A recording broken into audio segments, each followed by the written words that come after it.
माथेरानमधील घाटात पर्यटकांच्या गाडीला अपघात झालाय। ही चारचाकी गुजरात पासिंगची असून त्यातील 4 प्रवासी थोडक्यात बचावलेत। चालकाचं वाहनावरील नियंत्रण सुटल्याने ठार गाडी रस्त्याच्या कडेला असलेली सुरक्षा रेलिंग तोडत थेट खड्ड्यात जाऊन उलटली आहे। यात प्रवासी किरकोळ जखमी झाल्याची माहिती।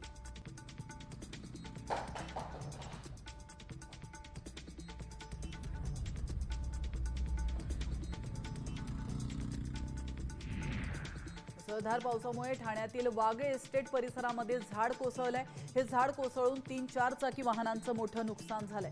सुदैवाने या घटनेत कोणतीही जीवितहानी झालेली नाही।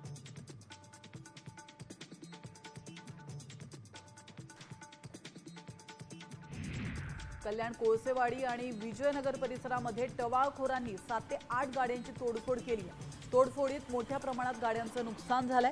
नागरिकांमध्ये भीतीचं वातावरण पसरलंय। कोळसेवाडी पोलीस ठाण्यामध्ये गुन्हा दाखल करण्यात आलाय।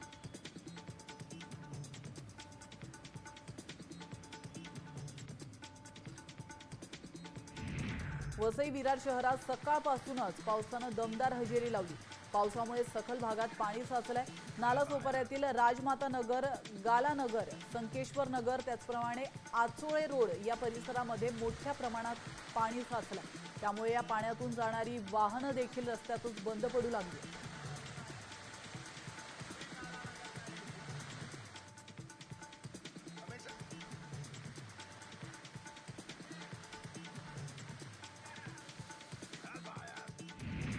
ठाण्यातील प्रतिपंढरपूर अशी ओळख असलेल्या शहाडच्या बिर्ला मंदिरामध्ये उपमुख्यमंत्री एकनाथ शिंदेंनी दर्शन घेत विठ्ठल रुक्मिणीची पूजा केली आहे। यावेळी बिर्ला कॉलेजकडून काढण्यात आलेल्या ज्ञानदिंडीची शिंदेंनी प्रशंसा देखील केली।